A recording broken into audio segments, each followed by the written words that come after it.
everybody. Welcome to Terror Talk. I'm excited to do this episode. I know. So today on the show, we are going to talk about black horror. There's so much history here and the origins. We're definitely not in favor of the black community. No. And then the way that the black community reestablished it through time. Just an interesting story. Yeah. So I want to lead off by saying that Kathy and I are not black, and I do not identify with that community in a felt sense, meaning as a white person, I had the privilege of being able to grow up and see myself in television and film. And I know that when you are able to grow up and see yourself represented in television and film, that is a privileged existence. There's a privilege in that. And so I do not know what it's like to grow up and be a person who watches horror and by and large is the first person killed, or is not the hero, or is always the bad guy, or all of the other marginalization that's gone on for black people in horror. So I do not know what that's like as a felt sense. I think we're approaching this episode today, obviously knowing that and owning that, but also being a huge fan of a lot of films that would be considered black horror. For sure. And so finding a way to talk about the history and learn about it and the knowledge and having our own investigation of that is something that we enjoy and like. And so I just didn't want that to be interpreted as if us as white voices are experts or are trying to come off as experts. I realize a lot of our content is like, we're psychologists, and so we have an expertise in that area, and so we can come off with authoritative voices a lot, like, here's the facts and here's what we know. And I just want everyone listening to know that this is not one of those episodes. This is one of those episodes where you're coming along with us on our own knowledge journey. Thank you for saying that. I think that's super important. And it also made me think a little bit about how I approached researching this episode, which was trying to put less of what I'm going to talk about here at the beginning in my words, and to actually give credit to the folks who are black and spoke from their experience and what they have contributed. So there are two major resources that I used to prep at least the historical piece and the experiential piece. And that is first Shudder's documentary Horror Noir that came out in 2021, which is really awesome. I mean, it has Tony Todd, Keith Davidson, Jordan Peele. There's also a lot of black women on this documentary. So many great people who spoke about their experiences and spoke to the history. It's actually Keith David. Keith David. Thank you. I know I was saying that right or wrong. You know, he was in The Thing among so many others. He's so great. He's so young in The Thing. I know. And then, sure. Tony Todd is he's just a presence. He's just and they also made that into a series. They did in an anthology. Yeah. So in 2020, Good. No, sorry, this is 2019, 2021, they did a 6-part anthology, and it's basically like 6 different horror shorts that are all black horror, which I haven't gotten through, but I really want to watch. So I stumbled upon that by going. I had already seen Horror Noir and went back and rewatched it. And then I also went on to YouTube, and there is a narrative by a woman by the name of Princess Weeks, and she did a video cast on black horror. It's called Black Horror or Black Trauma. And so she did a really great reframing of things. So a lot of the information that I'm talking about today, I just want to make sure that people understand it's coming from those voices and not from me, although I have interpreted some of the things that they've said clearly to just put it in my own words. But Princess Weeks talks about is how black horror films pull from the black experience, and the question comes down to, does the audience always want trauma, Or do they always want how race, class, et cetera, play a part in the framing? And if so, does this allow for escapism?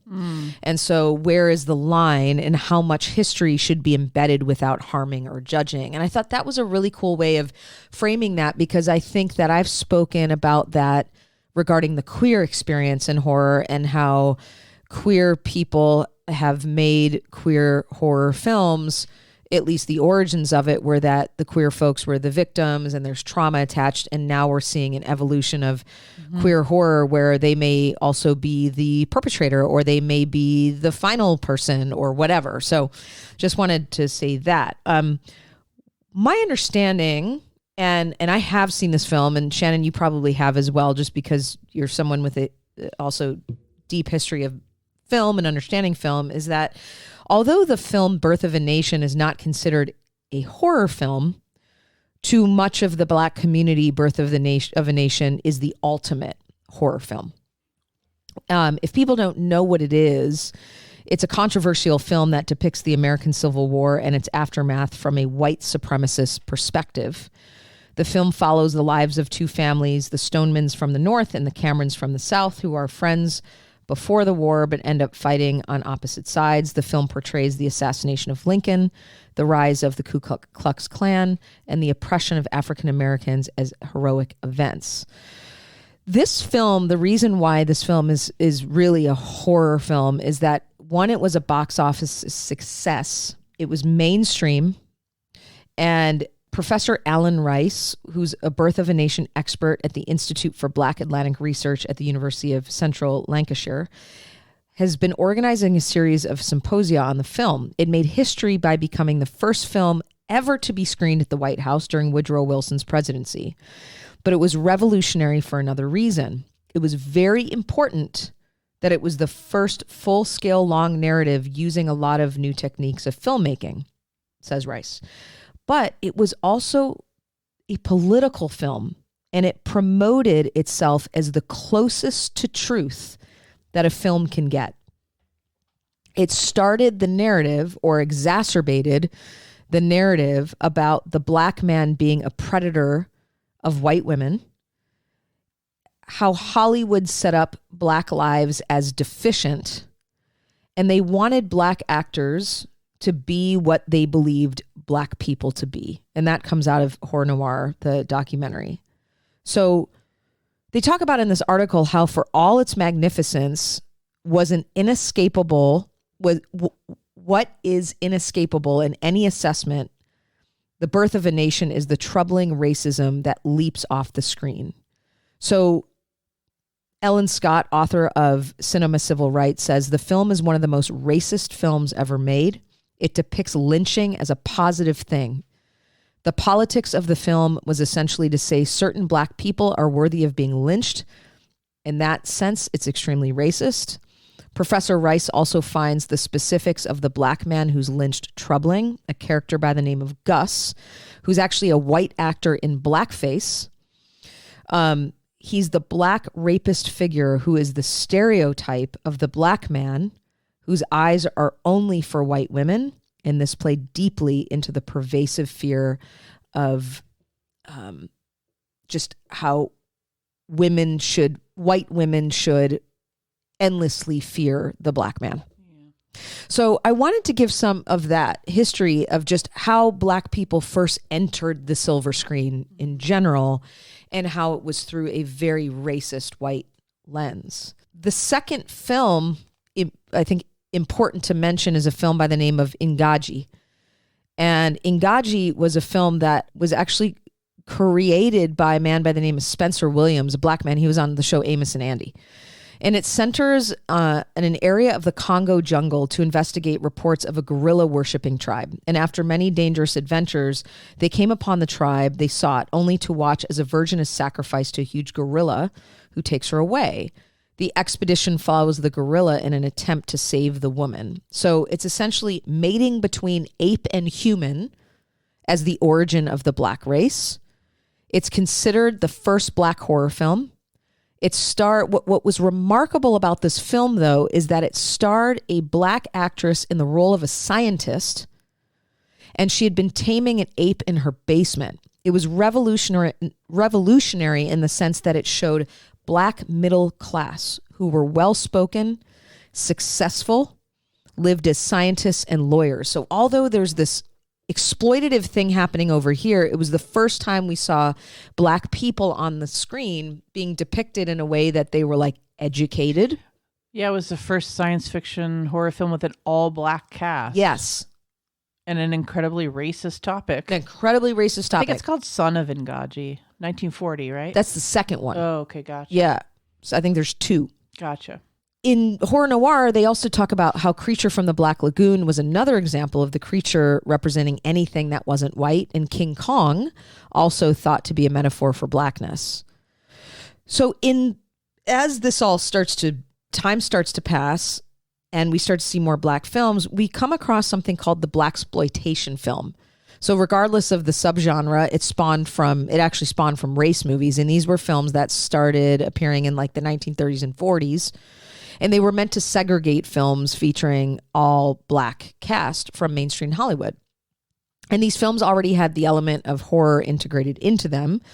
And over time, they transcended into their own subgenre, mostly in the 50s and 60s. And then everything in 1968 changed with Night of the Living Dead. Yeah. It was a zombie apocalypse with the protagonist played by Dwayne Jones. However, there was this underlying, a white woman feels fearful of a Black man even when he's trying to help her. So she's trapped in the house, right? He's heroic in the sense, but what you're trying to figure out through this movie is she more afraid of the zombies or is she more afraid of him? And his performance demonstrated how a Black man could actually take charge and not wait for a white person to save him or call the shots. And this was really big because it was during the civil rights movements of the 60s and 70s, including MLK's assassination in 1968. So the film was timely and therefore part of its success. So for the first time, the Black character was the hero. And what's interesting as well is that Romero didn't write this character to be Black, but believed that he was the best actor, that Dwayne Jones was the best actor to show up for the part on that day. And from there, the Black person or the Black community now knew that they could actually see themselves on screen in a different way. Black audiences grew. And then the 70s brought that Blaxploitation even further. And to not belabor it, the American International Pictures, AIP, played a pivotal role in developing the Blaxploitation film. And they started to develop films like Blackula, Blackenstein. Blackula was one of the... Did you ever see Blackula? I did. It's so fun. It's one of the first horror films I ever saw. Well, it's funny. I was just going to interject and say that my stepdad loved Night of the Living Dead. And I think that was the first Black hero I'd ever seen on screen when I was a kid, because he loved that movie. So I wasn't allowed to watch it, of course, but And then there was Scream, Blackula, Scream. It was a time when we did not shelter our children as much. That's true. So I could walk through the room and sit down and watch parts of it, until he became aware of me, and then he would kick me out. But I do remember that being probably one of the first Black people I ever saw as a hero in a movie, right? Yeah. And I wasn't overly exposed to horror movies at that age either. And I've talked about my love of the movie Alien and stuff like that. But I think that he's one of the first heroes I ever saw. Oh, yeah. In horror movies. So that's an interesting memory for me to have. And I also wanted to clarify, I'm going to unconfuse myself because I wasn't clear about it, that Ngaji, like you said, there was the first one and it was in 1930. Mm-hmm. And then in 1940 was the Son of Ngaji. And that's the one I was talking about. Apparently it was the first science fiction. Got it. Okay. Because that was probably confusing to listen to as well. Yeah. Well, these are really old. But so I wanted to clarify that. But Blackula was one of the, starred a young William Marshall. He was an African prince. Oh, such an interesting movie. Yeah, it was. And so AIP, this independent studio, starts to just remedy their lack of funds because they're dying as a production company. They just start to mass produce these blaxploitation films.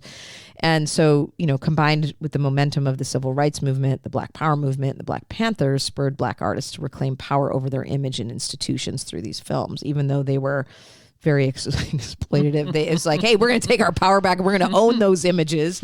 And so I remember those early films. And then, obviously we progressed through the 80s with People Under the Stairs and Candyman, and then all the way to Jordan Peele, which we can talk about. But I just wanted to give a little bit of that early history so people knew it was a pretty long trajectory of being looked at as a monster for a very long time. Absolutely.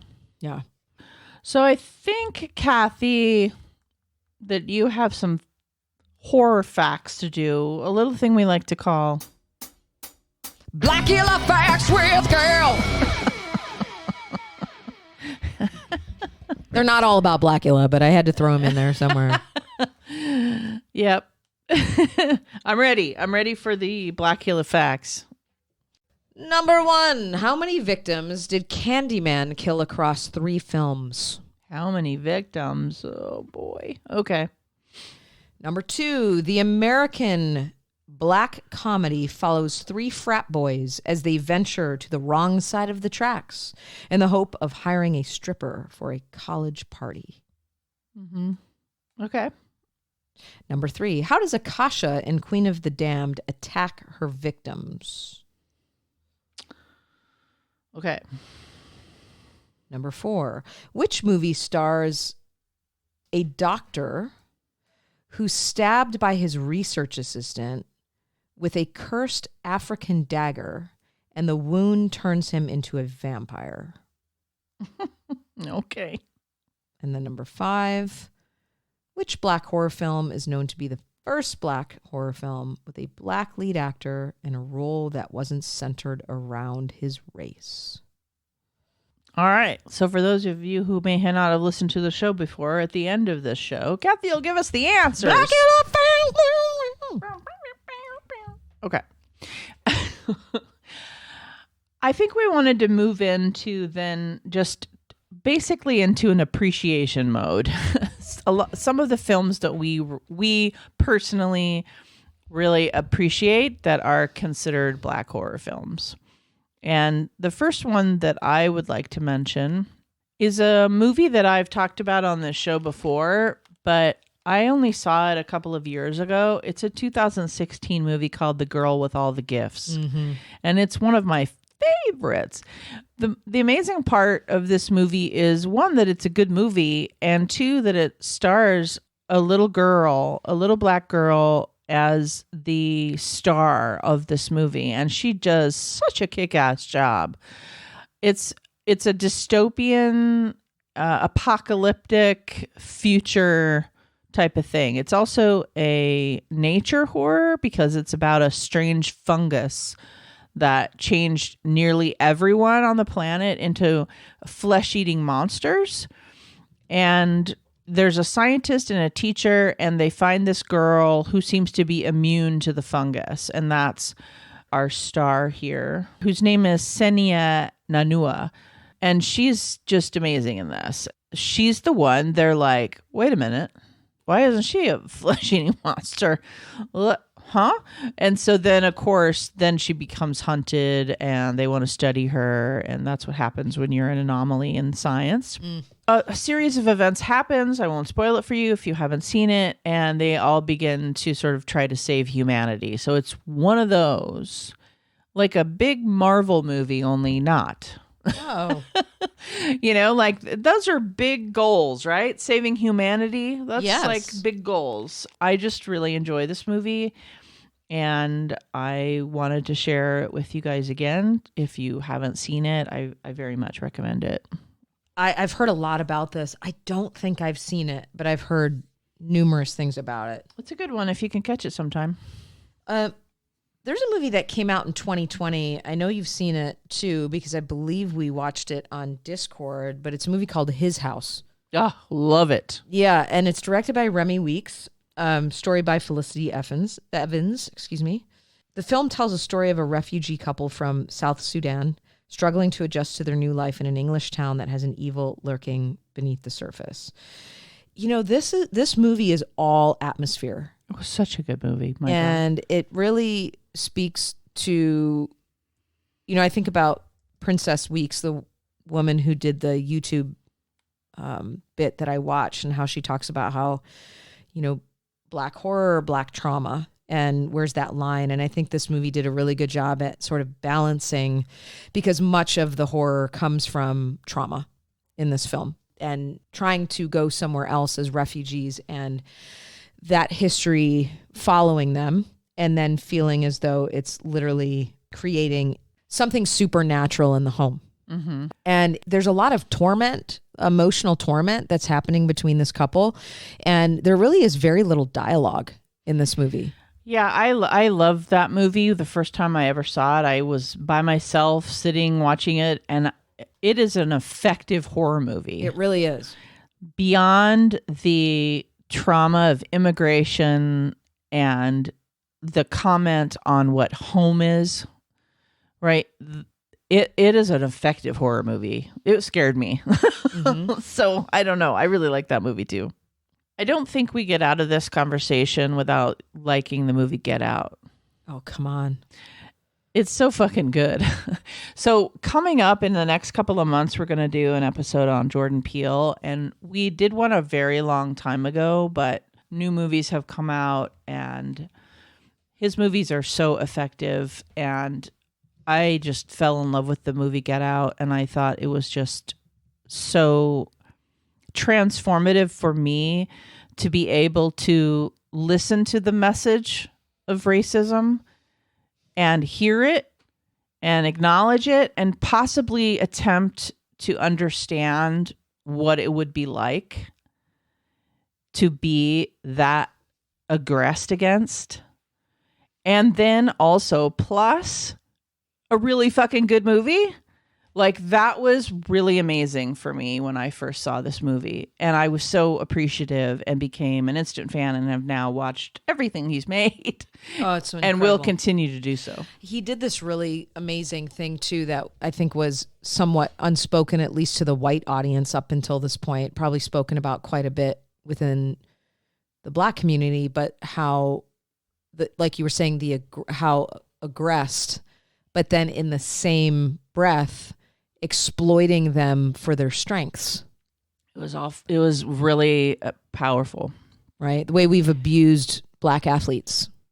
There was not. I love how Jordan says in the interviews, there's not one good white person in this film. No.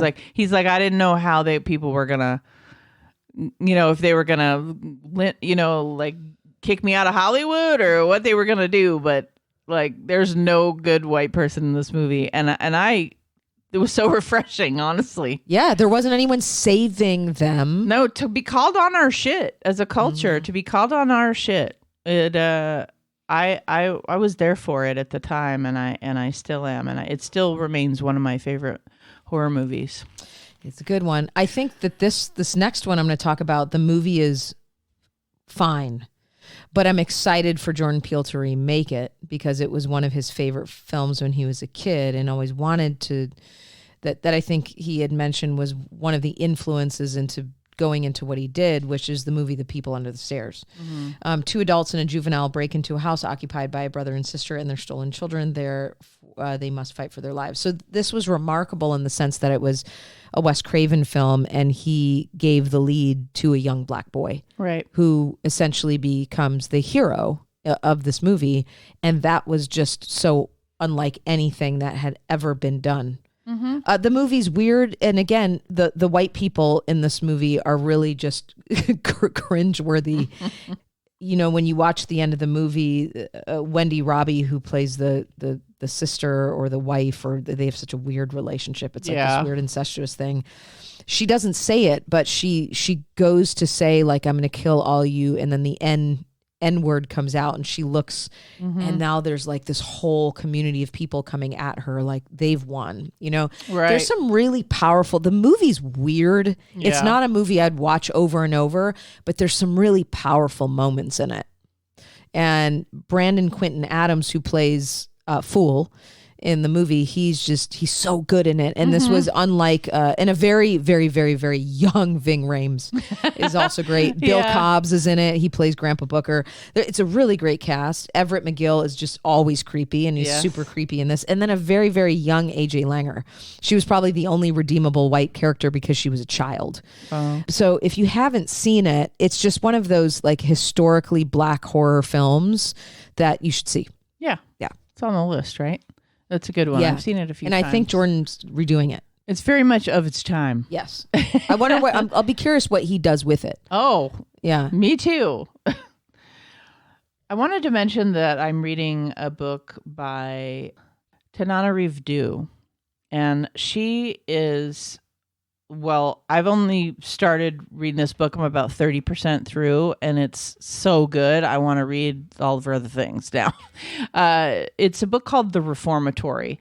And it's a big book, but it's page turning. It's gripping. It's a horror novel. It's a slow burn, definitely atmospheric, because it's also historical fiction. So it's basically set in Jim Crow, Florida, and it follows this kiddo, Robert Stevens Jr., as he's sent to a segregated reform school. That is a chamber of terrors, as they say. And the horrors of racism and injustice for the living and the dead. So far, it's really great.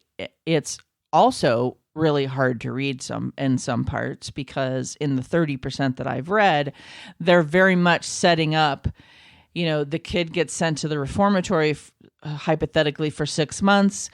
And it's a reformatory run by all really violent white men so far. And there are all the things you might imagine that happen with that. What I appreciate about it, it's written in a way that forces you to experience what that would have been like.